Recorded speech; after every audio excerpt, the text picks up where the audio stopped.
거지꼴 아줌마가 김밥 팔러 들어온 건 아니고 서연의 차가운 시선이 은주를 훑습니다. 투스타면 뭐해? 결국 다방면아 국밥집 아줌마지. 면회소가 순식간에 얼어붙어요. 별 2개 달고도 이 꼴이야? 이런 가족둔 병사가 제대로 된 군인이 될 리 없어. 민수의 온몸이 떨리며 그만하세요. 제 이모예요. 절규합니다. 주변 병사들의 킥킥, 저런 가족 불쌍하다 조롱소리가 메아리 치는데요. 여러분, 지금 이 상황을 보시면서 어떤 기분이 드시나요? 하지만 여기서 끝이 아닙니다. 이 모욕 뒤에 숨겨진 진짜 반전이 기다리고 있거든요. 1초만 투자해서 구독, 좋아요, 버튼 꾹 눌러주시면 영상 제작에 큰 힘이 됩니다. 과연 국밥집 아줌마로 보였던 은주의 진짜 정체는 무엇일까요? 그리고 이 치욕스러운 순간이 어떻게 완전히 뒤바뀌게 될까요? 지금 바로 시작하겠습니다. 경기도의 한 군사도시, 이른 아침 6시였습니다. 시장 입구에 자리한 낡은 간판 밑에서 김이 모락모락 피어오르는 국밥집이 하루를 시작하고 있었어요. 빨간 플라스틱 의자들이 옹기종기 모여있는 소담한 공간, 그곳에서 박은주 소장이 혼자 국밥 한 그릇을 앞에 두고 조용히 앉아 있었습니다.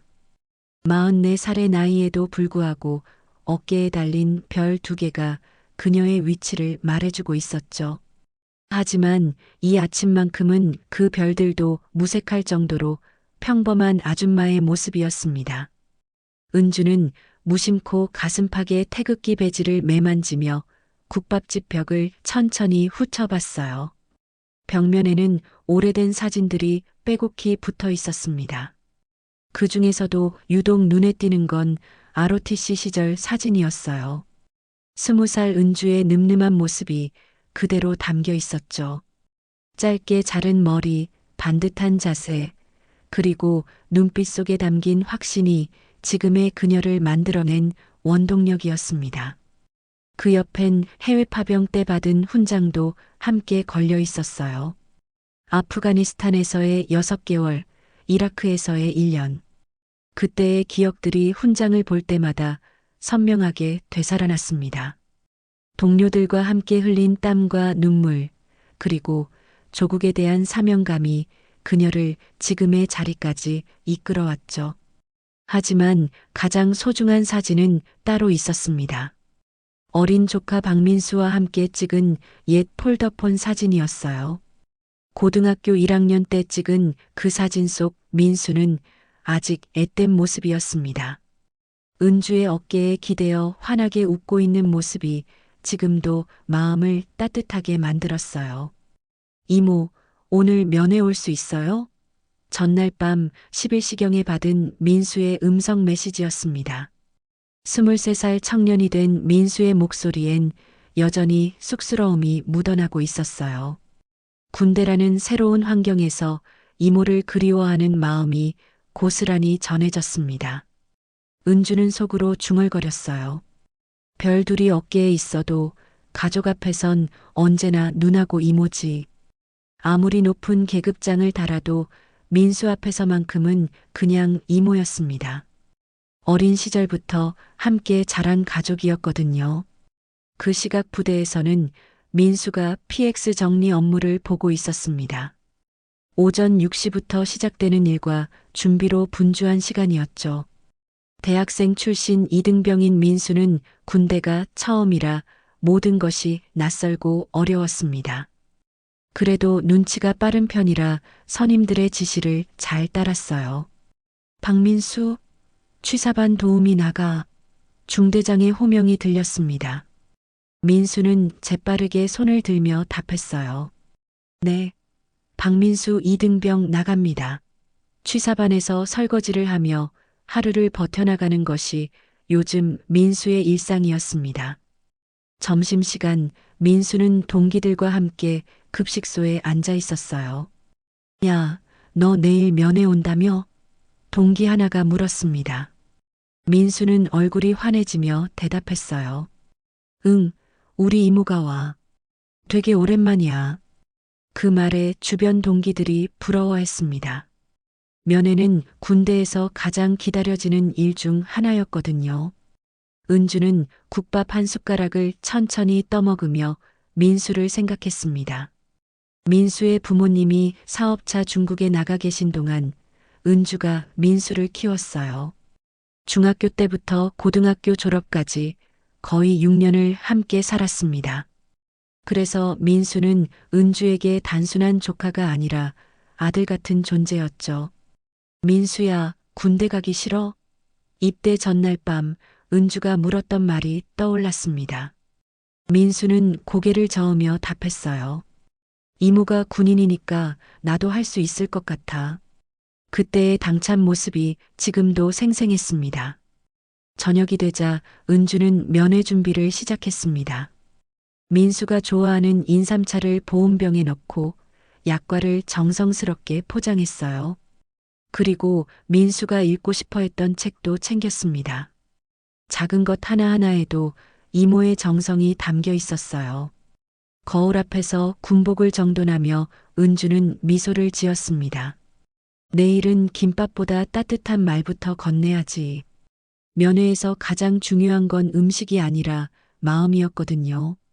민수에게 든든한 버팀목이 되어주고 싶었습니다.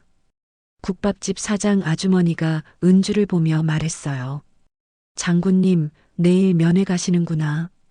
우리 아들도 군대 있을 때 자주 가봤는데 면회 오는 날만큼은 애들 얼굴이 환해지더라고.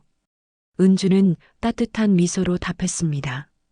가족이 있다는 건 정말 큰 힘이 되죠.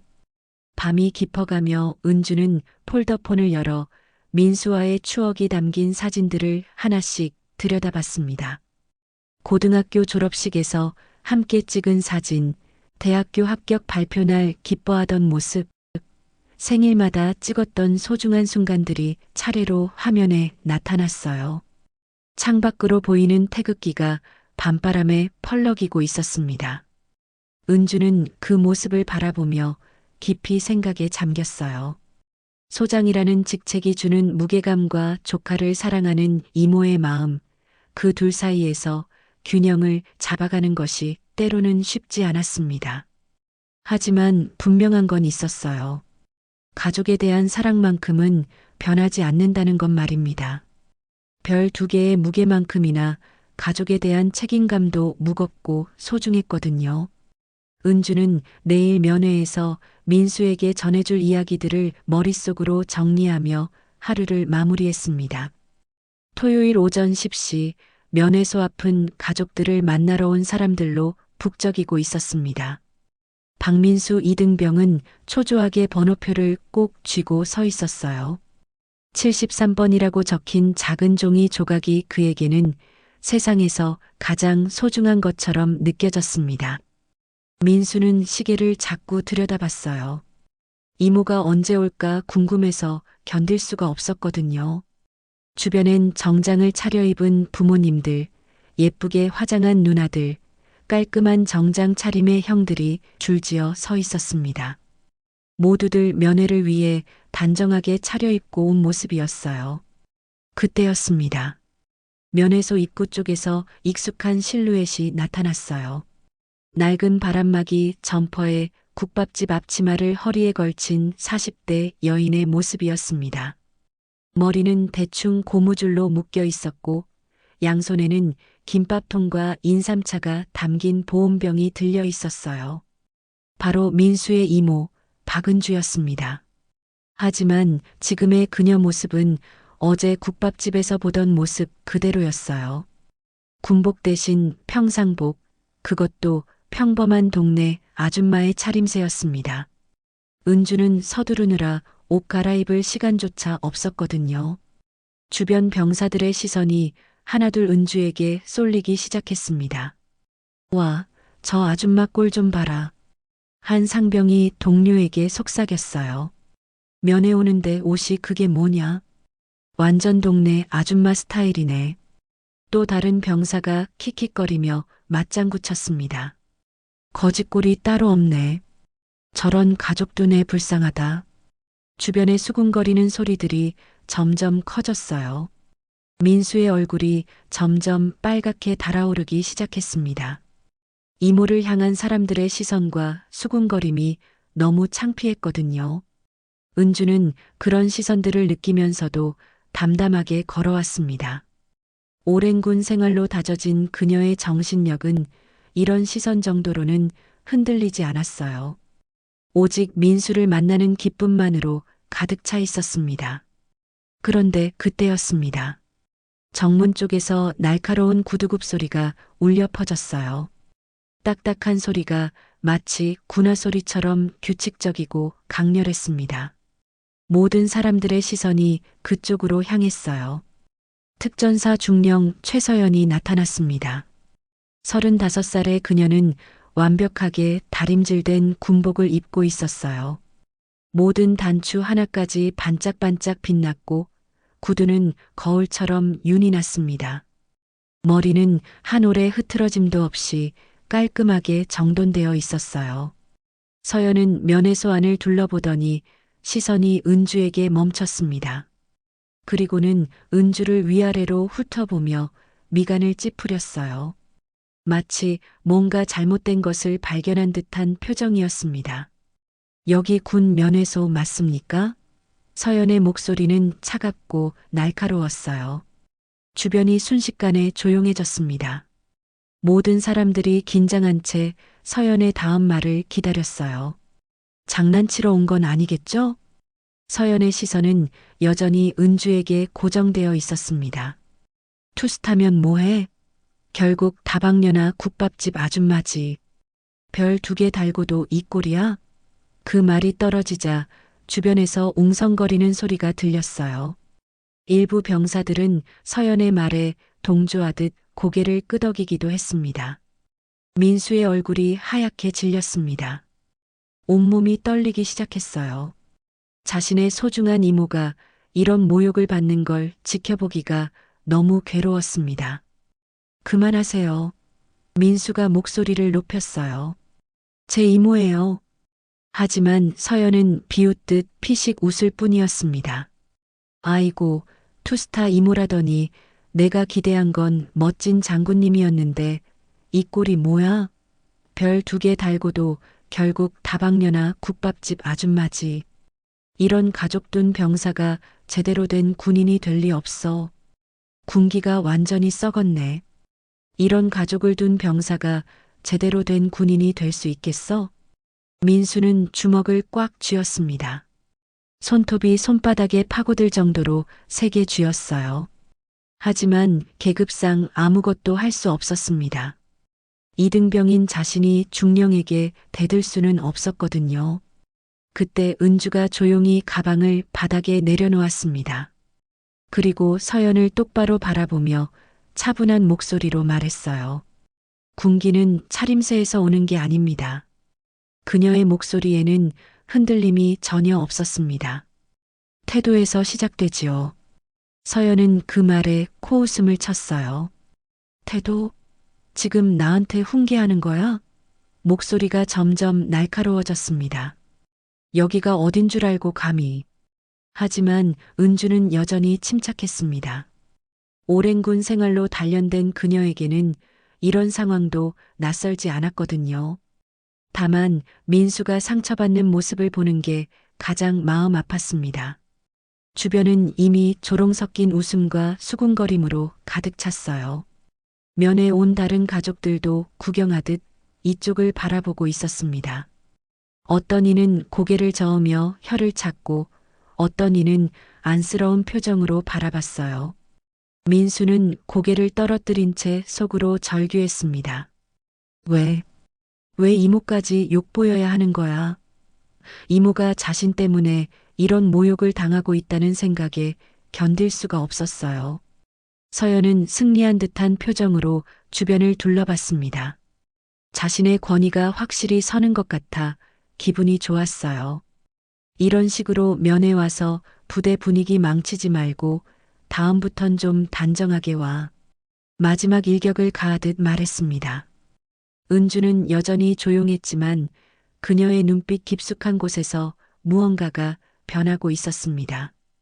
오랫동안 감춰왔던 진짜 모습이 깨어나려 하고 있었어요. 바로 그 순간이었습니다. 은주의 낡은 폴더폰이 울렸어요. 짧고 날카로운 벨소리가 면회소 안의 웃음소리를 순식간에 잠재웠습니다. 모든 사람들의 시선이 그 작은 폰으로 향했어요. 은주는 폴더폰을 천천히 열었습니다. 화면에 뜬 발신자 표시를 확인한 그녀의 표정이 미묘하게 변했어요. 그리고 단 한마디만 말했습니다. 특전사 군기가 찢어졌습니다.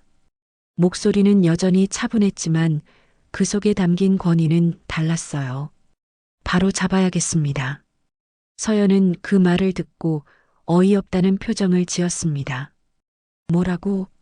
지금 뭔 소리 하는 거야? 하지만 은주는 더 이상 대답하지 않았어요. 그저 조용히 전화를 마치고 폰을 접었을 뿐이었습니다. 3분도 채 지나지 않아 멀리서 굉음이 들려왔습니다. 처음에는 작은 소음 같았지만 점점 커지더니 하늘을 가르는 엄청난 소리가 되었어요. 모든 사람들이 하늘을 올려다봤습니다. 상공에서 UH-60 블랙호크 헬기가 나타났습니다. 거대한 프로펠러가 일으키는 바람이 면회소 주변 나무들을 휘청거리게 만들었어요. 헬기는 면회소 바로 옆 연병장에 착륙 준비를 시작했습니다. 저게 뭐야? 헬기가 왜 여기에? 면회 온 가족들과 병사들이 웅성거리기 시작했어요. 서연도 당황한 표정으로 하늘을 쳐다봤습니다. 이런 상황은 전혀 예상하지 못했거든요. 헬기가 연병장에 착륙하자 강한 바람이 사방으로 흩어졌습니다. 먼지가 일어나고 나뭇잎들이 사방으로 날렸어요. 그 강한 바람을 뚫고 특전사령관이 헬기에서 내렸습니다. 사령관의 계급장이 햇빛에 반짝였어요. 그는 곧장 면회소 쪽으로 걸어왔습니다. 소장 박은주가 직접 나섰다고? 사령관이 중얼거리는 소리가 바람에 실려 들렸어요. 그럼 내가 가야지. 특전사 이름이 걸린 일이니까. 면회소 안이 순식간에 술렁이기 시작했습니다. 헬기 소리와 사령관의 등장으로 분위기가 완전히 바뀐 거예요. 아까까지 킥킥거리며 웃던 병사들은 모두 입을 다물었습니다. 서연은 어리둥절한 표정으로 은주를 바라봤어요. 소장? 설마. 목소리가 떨리기 시작했습니다. 뭔가 잘못되었다는 걸 직감적으로 느끼고 있었거든요. 그때 은주가 천천히 허리에 둘러매고 있던 국밥집 앞치마를 벗어내기 시작했습니다. 국밥 냄새와 기름때가 밴 그 낡은 앞치마 아래에서 깔끔하게 다림질된 전투복이 드러났어요. 마치 연극 무대에서 가면을 벗듯 평범한 아줌마에서 군인으로 변해가는 순간이었습니다. 은주의 눈빛이 완전히 달라졌습니다. 아까까지의 온화한 이모의 모습은 온데간데 없고 아프가니스탄 사막과 이라크 전선을 걸어온 군인의 차갑고 날카로운 눈빛이 되살아났어요. 그 순간 면회소의 공기 자체가 바뀌었습니다. 어깨를 쭉 펴고 선 그녀의 모습에서는 범접할 수 없는 위험이 뿜어져 나왔습니다. 내 조카를 욕보였다고? 은주의 목소리에 권위가 실렸어요. 그건 곧 군기를 찢은 거다. 그녀가 서연을 똑바로 바라보며 말했습니다. 특전사, 내가 바로잡겠다. 주변 병사들이 은주의 계급장을 확인하고는 깜짝 놀랐어요. 별 2개? 소장님이시네? 아까까지 거짓골 아줌마라고 비웃던 그들의 얼굴이 파랗게 질렸습니다. 민수는 눈물이 글썽한 채로 외쳤습니다. 이모. 아니, 소장님. 진짜 오셨네요. 그의 목소리에는 안도감과 자랑스러움이 가득했어요. 자신의 이모가 이렇게 대단한 분이라는 걸 다시 한번 깨달았거든요. 면회소의 공기가 단숨에 뒤집혔습니다. 아까까지 조롱 섞인 웃음소리로 가득했던 곳이 순식간에 조용해졌어요. 모든 병사들이 자연스럽게 차렷 자세를 취했습니다. 서연의 얼굴은 하얗게 굳었습니다. 자신이 방금 전까지 모욕했던 상대가 바로 2계급 위의 상급자라는 사실을 깨달은 거예요. 손이 미세하게 떨리기 시작했습니다. 사령관이 면회소 안으로 들어왔습니다. 무슨 일이냐? 그의 목소리는 무겁고 위험 있었어요. 모든 사람들이 더욱 경직된 자세로 서 있었습니다. 은주가 사령관에게 간략하게 상황을 보고했습니다. 사령관님, 면회 중 부적절한 언행이 있었습니다. 군기 확립이 필요한 상황입니다. 완전히 군인의 말투였어요. 사령관은 고개를 끄덕이며 주변을 둘러봤습니다. 긴장한 병사들, 당황한 가족들, 그리고 얼굴이 창백해진 서연까지 상황을 파악하는데 오래 걸리지 않았어요. 상황 파악부터 하자. 사령관의 명령이 떨어졌습니다. 관련자들은 모두 대기하라. 면회소는 순식간에 조사 현장으로 바뀌었어요. 주변 병사들은 이제야 자신들이 얼마나 큰 실수를 했는지 깨달았습니다. 특전사 소장을 모욕한 것도 모자라 그 앞에서 비웃기까지 했거든요. 아까까지의 여유로운 표정은 온데간데 없이 사라졌어요. 민수는 이모의 진짜 모습을 보며 가슴이 뭉클했습니다. 평소에는 자상한 이모였지만 필요할 때는 이렇게 든든한 버팀목이 되어주는 분이었어요. 자신을 지켜주기 위해 정체를 드러낸 이모가 고마웠습니다. 은주는 민수를 따뜻하게 바라봤습니다.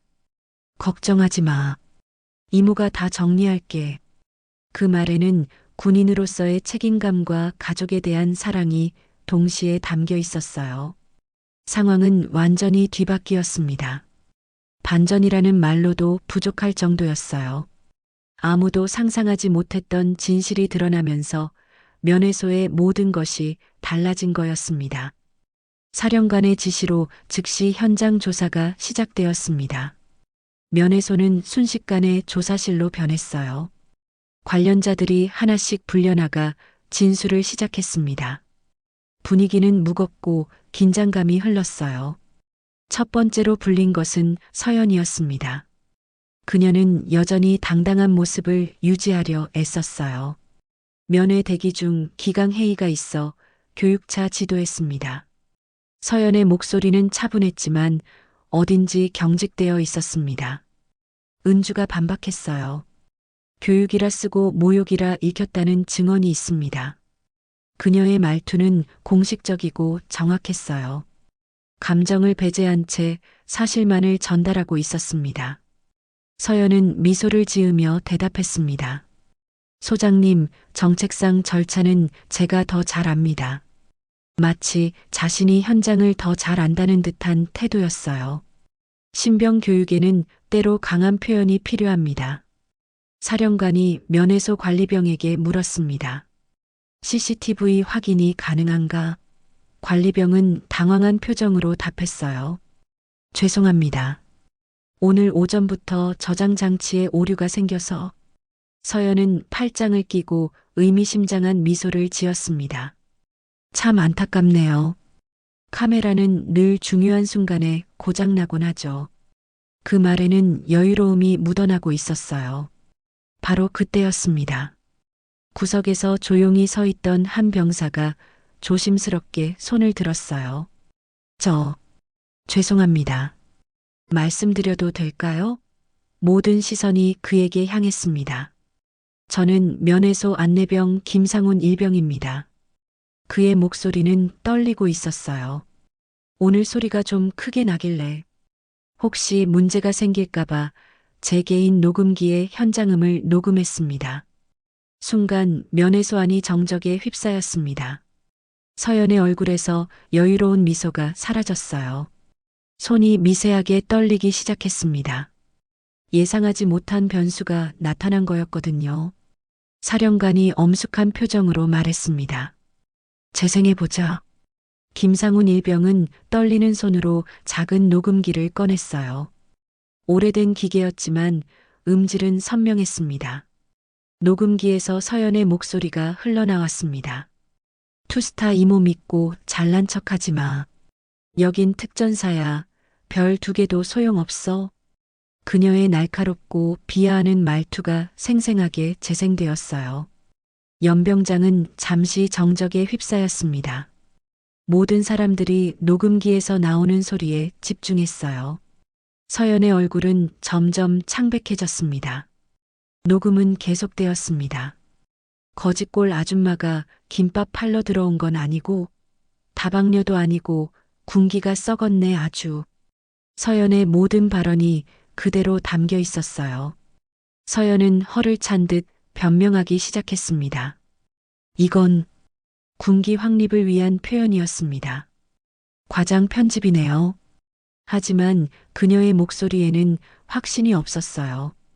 사령관은 낮은 목소리로 선을 그었습니다. 표현 하나가 군의 얼굴이 된다. 계속하자. 더 이상 변명의 여지가 없다는 것을 분명히 한 거였어요. 하지만 서연은 쉽게 물러나지 않았습니다. 오히려 공격으로 돌아섰어요. 그런데 이상하지 않습니까? 그녀가 은주를 바라보며 말했습니다. 가족사 안에 소장님이 직접 개입하시는 게 말입니다. 군인의 공정성에 의문이 생깁니다. 서연은 계속 말했어요. 혹시 조카를 위해 권력을 남용하시는 건 아닌지요? 역공을 시작한 거였습니다. 그 말에 주변이 다시 술렁거리기 시작했어요. 일부 병사들 사이에서 웅성거리는 소리가 들렸습니다. 서연의 말에도 일리가 있다고 생각하는 사람들이 있었거든요. 서연은 이 기회를 놓치지 않았습니다. 감사실에 보고하겠습니다. 이런 사적 개입은 문제가 될 수 있어요.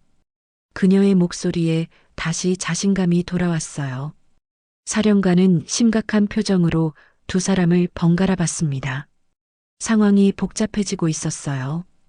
단순한 언행 문제가 권력 남용 의혹으로 번지고 있었거든요. 은주는 침착하게 대답했습니다. 사령관님, 저는 절차에 따라 행동했습니다. 감정적 개입은 없었습니다. 하지만 서연의 반격으로 상황이 어려워진 것은 분명했어요. 그날 저녁 감사실로 급히 작성된 보고서가 전달되었습니다.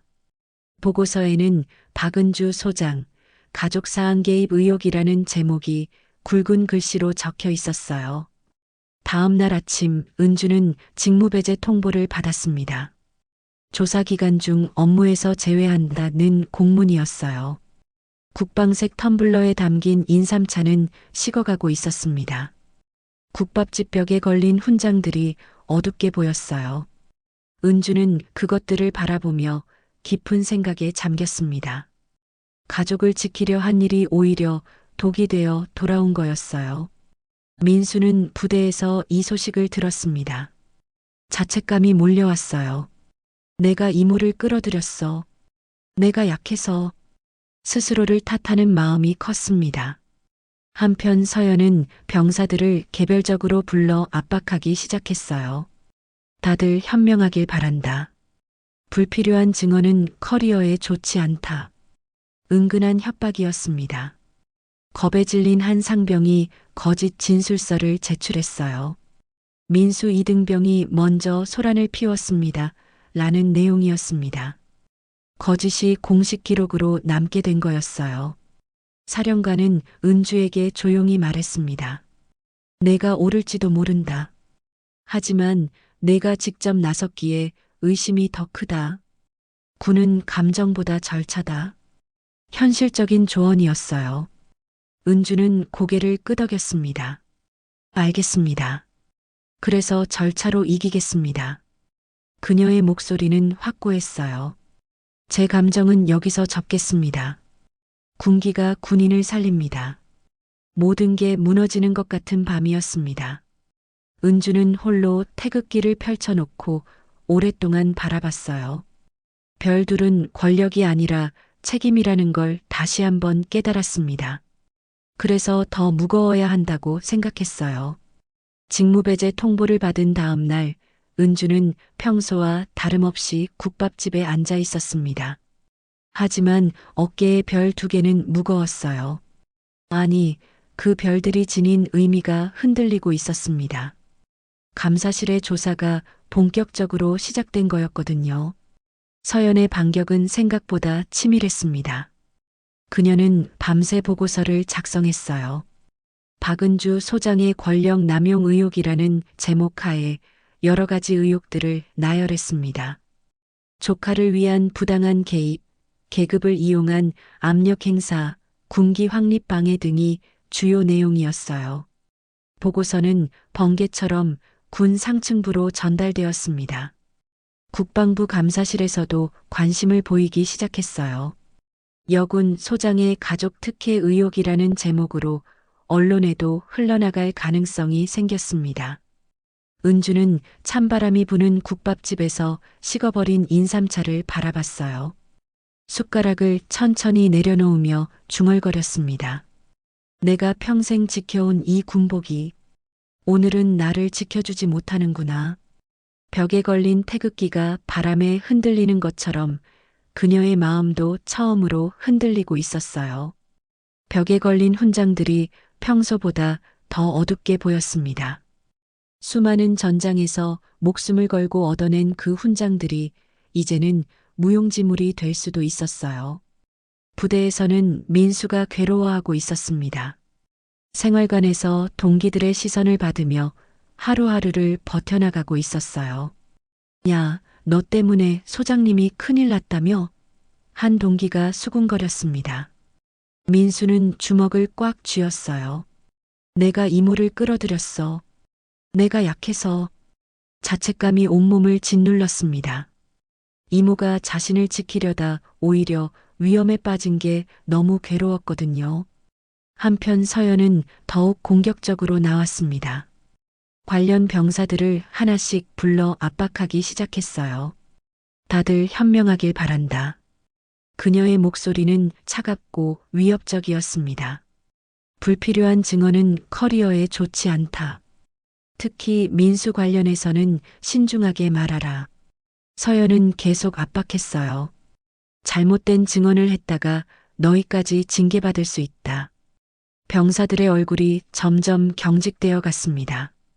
겁에 질린 한 상병이 결국 굴복했어요. 떨리는 손으로 거짓 진술서를 작성했습니다.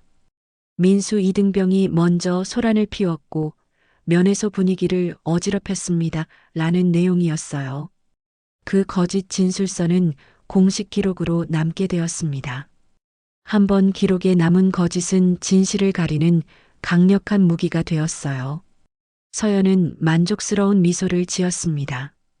면회소 안내병 김상훈도 압박을 받았어요. 내가 녹음한 건 좋은 일이었다. 서연이 그에게 말했습니다. 하지만 그 녹음의 전후 맥락을 제대로 설명해야 할 거다. 내가 들은 건 교육적 지도였다는 걸 분명히 하라. 서연의 말에는 협박이 섞여 있었어요. 만약 다른 식으로 해석한다면 내 미래도 보장할 수 없다. 김상우는 고민에 빠졌습니다. 진실을 말하자니 자신의 앞길이 막막했고 거짓을 말하자니 양심이 허락하지 않았어요. 밤잠을 이루지 못하며 괴로워했습니다. 사령관은 은주를 따로 불렀어요. 사령관실에서 둘만의 대화가 시작되었습니다. 박 소장, 상황이 좋지 않다. 사령관의 목소리에는 안타까움이 묻어났어요. 감사실에서 정식 조사를 시작했다. 사령관이 계속 말했습니다. 가족 특혜 의혹, 권력 남용 의혹, 여론도 좋지 않다. 현실적인 상황을 알려주는 거였어요. 은주는 침묵했습니다. 예상했던 일이지만 막상 현실로 닥치니 무겁게 느껴졌어요. 내가 옳아도 내가 나섰기에 의심이 더 크다. 사령관의 말이 핵심을 찔렀습니다. 군은 감정보다 절차다. 사령관이 덧붙였어요. 아무리 가족을 지키고 싶어도 절차를 무시할 수는 없다. 냉정하지만 현실적인 조언이었습니다. 은주는 고개를 끄덕였습니다. 알겠습니다. 그래서 절차로 이기겠습니다. 그녀의 목소리는 여전히 확고했어요. 제 감정은 여기서 접겠습니다. 군기가 군인을 살립니다. 은주가 마지막으로 말했습니다. 개인적인 감정을 넘어서 군인으로서의 원칙을 지키겠다는 의지였어요. 그날 밤 은주는 홀로 집에서 태극기를 펼쳐놓고 오랫동안 바라봤습니다. 20살 때 처음 입대하던 날의 마음가짐을 되새겨봤어요. 나라를 지키겠다는 순수한 마음이었습니다. 수많은 훈련과 실전 경험을 쌓으며 별 2개까지 달게 된 여정을 돌이켜봤어요. 매 순간이 치열했고 매번 자신을 증명해야 했습니다. 여군이라는 이유로 더 많은 편견과 시선을 감내해야 했거든요. 별 2의 무게는 은주가 중얼거렸습니다. 오늘 조금 더 무거워졌지만 더 단단해져야 한다. 위기 앞에서도 흔들리지 않는 마음을 다짐했어요. 한편 민수는 생활관에서 동기들과 멀어져 가고 있었습니다. 누구도 그에게 먼저 말을 걸지 않았어요. 소장의 조카라는 사실이 오히려 부담이 되었습니다. 이등병 박민수, 면회 금지 처분이다. 중대장의 통보였어요. 조사가 끝날 때까지 외부인과의 접촉을 금한다. 민수와 은주 사이의 연결고리마저 끊어진 거였습니다. 민수는 창밖으로 펄럭이는 태극기를 바라보며 눈물을 참았어요. 이모, 미안해요. 작은 목소리로 중얼거렸습니다. 자신 때문에 이모가 고생하고 있다는 죄책감이 너무 컸어요. 서연은 승리를 확신하며 미소 지었습니다. 자신의 계획이 성공적으로 진행되고 있었거든요. 권력이 뭔지 보여줘야지. 그녀는 속으로 생각했어요. 하지만 진실은 그렇게 쉽게 묻히지 않았습니다. 어둠 속에서도 진실을 지키려는 사람들이 있었거든요. 작은 용기들이 모여 큰 변화를 만들어낼 준비를 하고 있었습니다. 밤은 깊어갔고 태극기는 여전히 바람에 펄럭이고 있었습니다. 내일은 더 큰 시련이 기다리고 있을지 모르지만 진실의 힘은 결코 꺾이지 않을 거였어요. 며칠이 지난 어느 날 저녁, 민수는 중요한 결심을 했습니다. 생활관에서 동기들의 차가운 시선을 받으며 혼자 앉아있던 그가 갑자기 일어났어요. 이모의 힘이 아니라 내 목소리로 바로잡겠습니다. 민수는 조용히 생활관을 돌기 시작했습니다. 먼저 면회소에 있었던 병사들을 하나씩 찾아갔어요. 형, 그날 정말 무슨 일이 있었는지 다시 생각해 봐 주세요. 간절한 목소리였습니다. 처음에는 모두들 피했습니다. 서연의 압박 때문에 입을 다물고 있었거든요. 야, 괜히 문제 크게 만들지 말자. 한 상병이 고개를 저었어요. 우리까지 징계받으면 어쩔 거야? 하지만 민수는 포기하지 않았습니다. 형들, 저는 이모의 권력을 빌리고 싶지 않아요. 그냥 진실이 알려졌으면 좋겠어요. 그의 진심이 담긴 말이 조금씩 병사들의 마음을 움직이기 시작했습니다. 가장 먼저 마음을 연 건 김상훈 일병이었어요. 면회소 안내병으로 그날 상황을 가장 가까이서 본 그였습니다. 민수야, 나도 사실 괴로웠어. 그의 목소리는 떨리고 있었어요. 내가 녹음한 걸로 오히려 상황이 나빠진 것 같아서. 김상훈은 죄책감에 시달리고 있었습니다. 서연 중령이 나를 계속 압박해. 말 바꾸라고.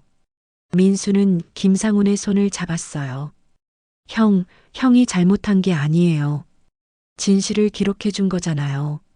그의 말에 김상훈은 눈물을 글썽였습니다. 그래도 무서워. 내 미래가 걱정돼. 형 혼자가 아니에요. 민수가 다독였습니다. 우리가 함께하면 돼요.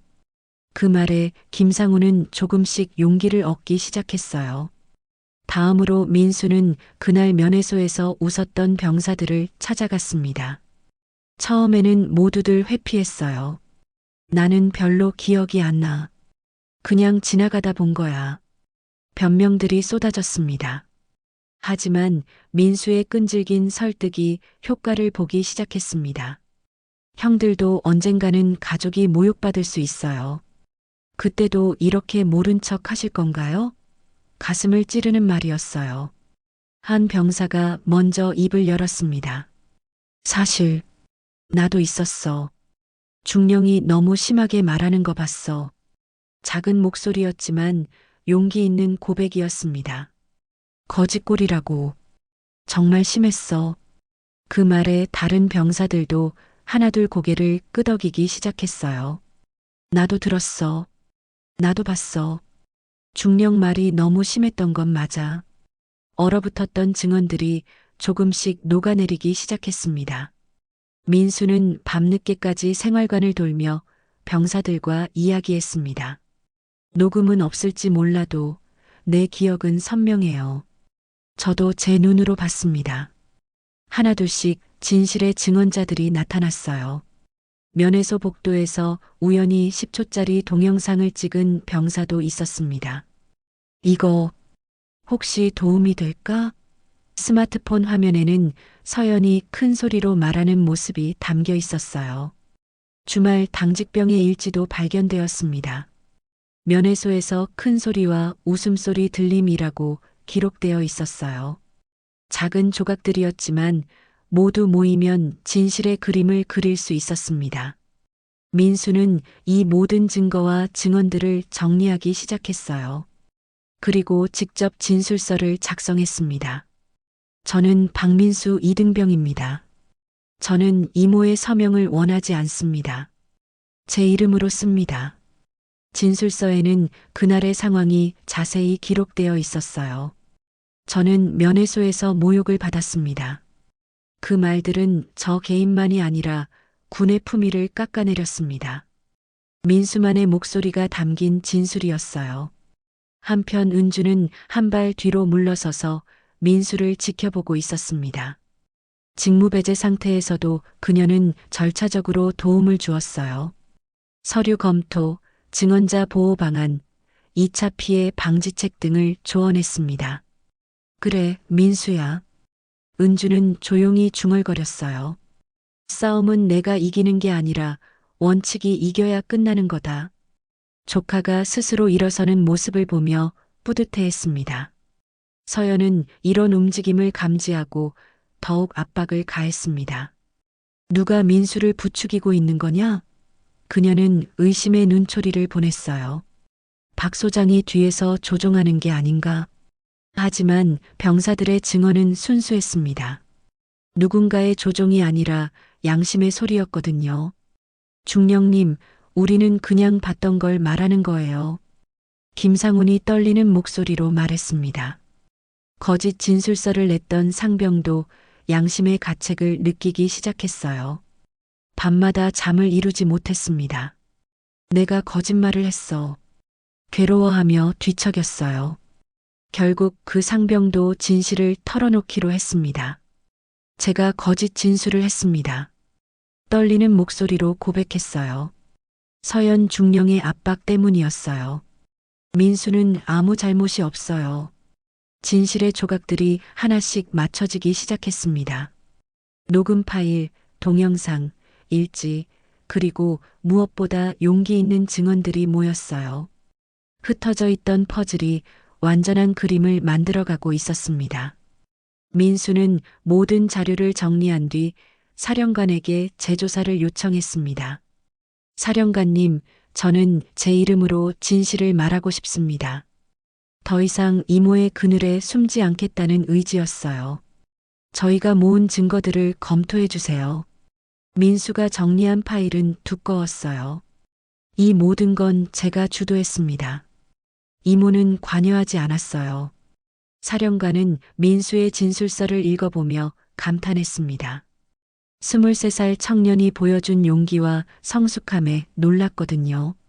이등병 박민수, 내가 직접 한 일이냐? 예, 사령관님. 민수의 대답은 확고했어요. 저는 더 이상 누군가의 보호막 뒤에 숨고 싶지 않습니다. 진정한 성장의 순간이었습니다. 은주는 멀리서 이 모든 과정을 지켜봤어요. 자신의 조카가 어른이 되어가는 모습을 보며 뭉클했습니다. 잘했다, 민수야. 작은 목소리로 중얼거렸어요. 사령관의 지시로 특별 청문회가 열리게 되었습니다. 장소는 연병장이었어요. 공개 청문이라는 이례적인 결정이었습니다. 사령관은 이 사안이 단순한 개인 갈등을 넘어 군기와 원칙의 문제라고 판단했거든요.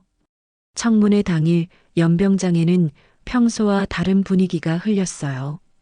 군악대의 화려한 팡파르 대신 엄숙한 구령 소리만 울려 퍼졌습니다.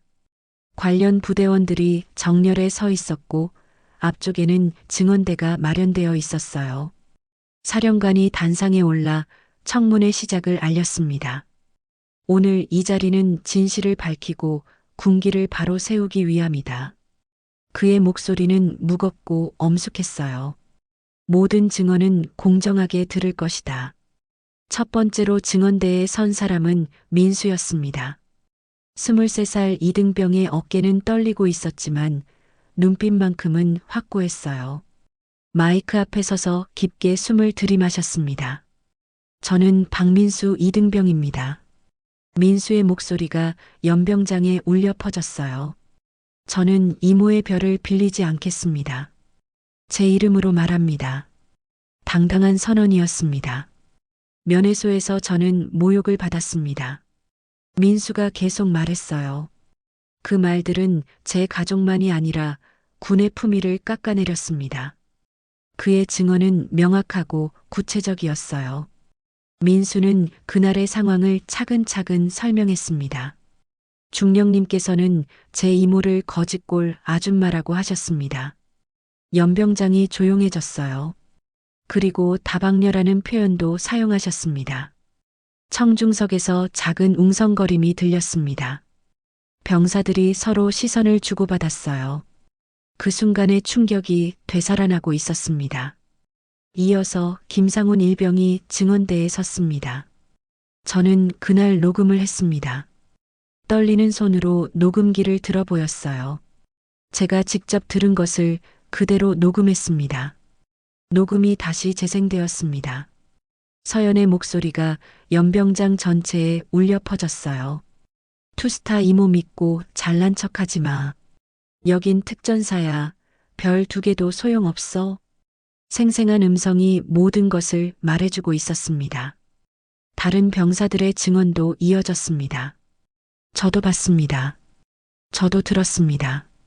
하나둘씩 용기를 낸 병사들이 진실을 말하기 시작했어요. 침묵의 벽이 무너지고 있었습니다. 휴대폰 동영상을 찍었던 병사도 나왔습니다. 10초짜리 영상이지만 상황을 알 수 있습니다. 작은 화면이었지만 서연의 공격적인 모습이 선명하게 담겨 있었어요. 서연이 증언대에 섰을 때 그녀는 여전히 당당한 모습을 유지하려 했습니다. 저는 군기 확립을 위해 강하게 지도했을 뿐입니다. 목소리에는 확신이 담겨 있었어요. 군대는 달래는 곳이 아닙니다. 서연이 계속 말했습니다. 저는 강한 부대를 만들었습니다. 제 방식이 틀렸다고 생각하지 않습니다. 하지만 사령관의 반응은 달랐어요. 그가 천천히 일어나며 무거운 목소리로 말했습니다. 강함은 약자를 밟는 데서 오지 않는다. 연병장 전체가 정적에 휩싸였어요. 강함은 원칙을 지킬 때 생긴다. 그 순간 또 다른 반전이 일어났습니다. 사령관이 스크린을 가리켰어요. 감사실에서 추가로 확보한 자료가 있다. 화면에 문서들이 나타나기 시작했습니다. 지난 분기 서연의 지휘하에 작성된 생활관 일지들이었어요. 특별지도 이유 없는 집합 인격 모독성 언행 체크가 반복적으로 표시되어 있었습니다. 패턴이 뚜렷하게 드러나고 있었어요. 익명 제보도 다수 접수되었다. 사령관이 계속 설명했습니다. 모두 유사한 내용들이다. 서연의 평소 언행이 문제였다는 것이 객관적으로 입증되고 있었어요. 서연의 표정이 점점 굳어졌습니다. 예상하지 못한 자료들이 계속 나타나고 있었거든요. 그녀가 은밀하게 해왔던 일들이 모두 기록으로 남아 있었던 거예요. 현장에서의 언행이 과했을 수는 있습니다. 서연이 마지막 변명을 시도했어요.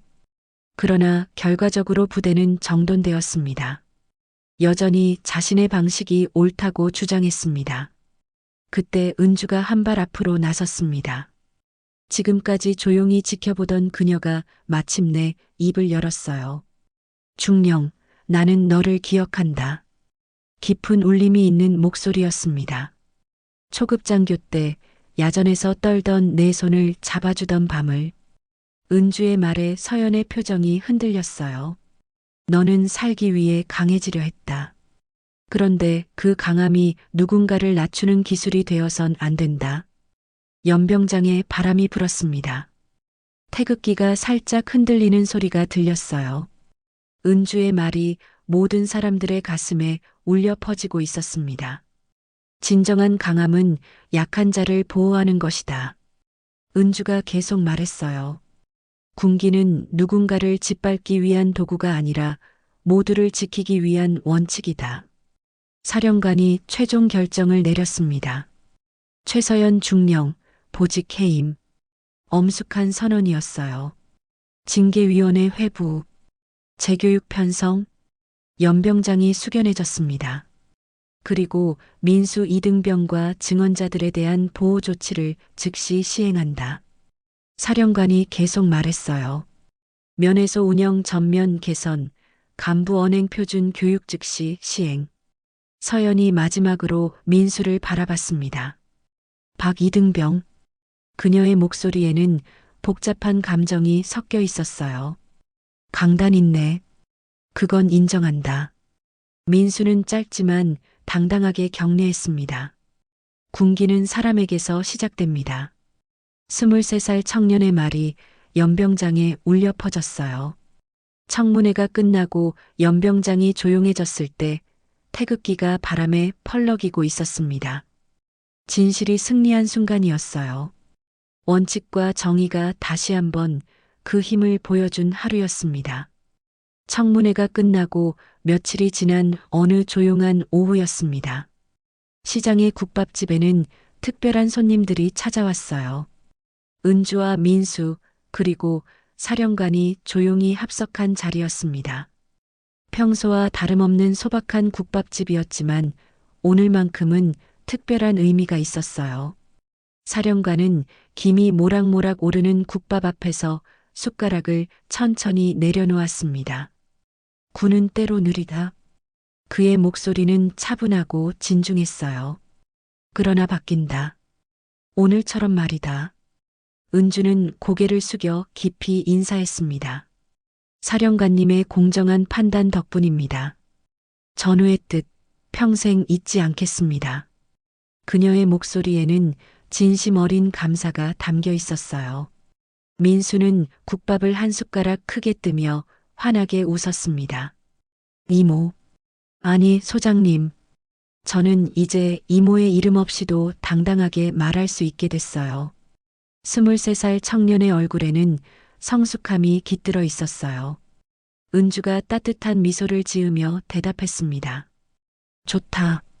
그러면 이제부터는 너의 이름으로 후임들을 지켜라. 그녀가 민수의 어깨를 가볍게 두드리며 말했어요. 군기는 왕관이 아니라 약속이다. 국밥집 사장 아주머니가 다가와서 말했습니다. 장군님, 이번에 정말 대단하셨더라고요. 동네에서 다 소문났어요. 그녀의 표정에는 자랑스러움이 가득했어요. 아닙니다. 은주가 겸손하게 말했어요. 제가 한 건 별로 없어요. 용기 있는 젊은이들이 진실을 밝혀낸 거예요. 민수와 다른 병사들을 생각하며 말하는 거였습니다. 사령관은 국밥을 한 숟가락 먹으며 감탄했어요. 이 맛 정말 오랜만이네. 군대 있을 때 생각난다. 잠시 추억에 잠긴 표정이었습니다. 그때도 이런 국밥집에서 힘을 얻곤 했지. 그날 저녁 민수의 생활관에는 변화가 일어나고 있었습니다. 민수는 이모에게서 받은 낡은 폴더폰을 소중히 간직하며 창가에 깨끗하게 다림질된 태극기를 새롭게 걸었어요. 태극기를 정성스럽게 다시며 중얼거렸습니다. 이모가 그러셨지. 군복은 언젠가 벗어도 태극기는 평생 가슴에 남는다고. 석양빛에 물든 태극기가 바람에 펄럭이며 그의 다짐을 들어주는 듯 했어요. 동기들이 하나둘 민수 주변으로 모여들었습니다. 민수야, 정말 대단했어. 너 덕분에 우리도 용기를 얻었어. 이제는 존경과 친근함이 섞인 시선들이었어요. 김상훈 일병이 민수에게 다가왔습니다. 민수야, 고마워. 너 때문에 나도 진실을 말할 용기를 얻었어. 그의 얼굴에는 후련함이 가득했어요. 이제야 잠을 편히 잘 수 있을 것 같아. 면회소에도 큰 변화가 일어났습니다. 규정 게시판에는 새로운 안내문이 굵은 글씨로 추가되었어요. 군의 품위는 말에서 시작된다. 모욕은 지도력이 아니다. 모든 면회객과 병사들이 볼 수 있도록 눈에 잘 띄는 곳에 붙어 있었습니다. 면회소 운영 방식도 전면 개선되었어요. CCTV 시스템이 정비되었고 면회 진행 과정에서의 부적절한 언행을 방지하는 매뉴얼이 새로 만들어졌습니다. 모든 간부들이 언행 표준 교육을 받게 되었어요. 부대 전체에 새로운 분위기가 형성되고 있었습니다. 병사들 사이에서 민수처럼 당당하게 말하자 는 분위기가 퍼져나갔어요. 부당한 일에 대해서는 용기 있게 목소리를 내는 문화가 자리 잡기 시작했습니다. 한편 서연은 재교육 과정을 받으며 깊은 반성을 하고 있었습니다. 자신의 잘못된 리더십 방식을 되돌아보며 진정한 강함이 무엇인지 깨달아가고 있었어요. 며칠 후 은주는 정식으로 직무에 복귀했습니다. 사무실에 들어서자 책상 위에는 밀린 업무들이 쌓여 있었어요. 하지만 그녀의 마음은 가벼웠습니다. 원칙과 정의가 승리했다는 확신이 있었거든요. 동료 간부들이 하나둘 찾아와 축하 인사를 건넸습니다. 소장님, 이번에 정말 멋있게 해내셨습니다. 덕분에 우리 부대가 더 건전해질 것 같아요. 진심 어린 격려의 말들이었어요. 은주는 창밖으로 펄럭이는 태극기를 바라보며 조용히 자신의 내면에 답했습니다. 별 둘의 무게는 오늘 조금 더 무거워졌지만 더 단단해졌다. 책임의 무게를 다시 한번 느끼는 순간이었어요. 그날 오후 국밥집 앞을 지나던 한 어르신이 걸음을 멈추셨습니다. 태극기를 올려다보며 고개를 끄덕이셨어요. 젊은 장군이 있고 군기가 바로 서면 나라가 든든하지. 지나가던 은주를 알아본 어르신이 말을 걸었습니다. 은주는 정중하게 허리를 굽혀 인사했어요. 어르신, 안녕하세요. 그녀의 태도는 겸손하고 따뜻했습니다. 국민이 계시니 군이 있습니다. 은주가 경례하며 말했습니다. 필승. 짧지만 힘있는 구호였어요. 어르신은 뿌듯한 표정으로 고개를 끄덕이셨습니다. 민수는 부대에서 새로운 역할을 맡게 되었습니다. 신병 교육 보조 업무였어요. 새로 들어오는 후배들에게 올바른 군 생활에 대해 알려주는 일이었습니다. 군대는 강한 자가 약한 자를 보호하는 곳입니다. 민수가 신병들에게 말했어요. 서로 존중하고 배려하는 것이 진정한 군기입니다. 그의 말에는 경험에서 우러나온 진실이 담겨 있었어요. 저녁이 되어 은주와 민수가 다시 국밥집에서 만났습니다. 이제는 자연스럽게 이모와 조카로 돌아간 시간이었어요. 이모, 오늘 하루 어떠셨어요? 민수가 환하게 웃으며 물었습니다. 바쁘지만 보람찼다. 은주가 대답했어요. 너는 어때? 후배들 가르치는 일이 힘들지 않니? 여전히 조카를 걱정하는 이모의 마음이었습니다. 전혀요. 오히려 재밌어요. 민수의 대답이었어요. 이모가 저에게 해주신 것처럼 저도 후배들에게 든든한 선배가 되고 싶어요. 국밥집 창밖으로 해가 지고 있었습니다.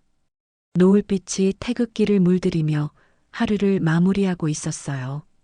은주와 민수는 조용히 국밥을 먹으며 평범하지만 소중한 시간을 보내고 있었습니다. 멀리서 바람이 불어와 태극기를 흔들었습니다. 그 모습을 바라보며 은주는 생각했어요. 진정한 승리는 누군가를 이기는 것이 아니라 원칙을 지키는 것이라고 말입니다. 그리고 그 원칙을 지키기 위해서는 용기 있는 사람들이 함께 일어서야 한다는 것을 다시 한번 깨달았어요.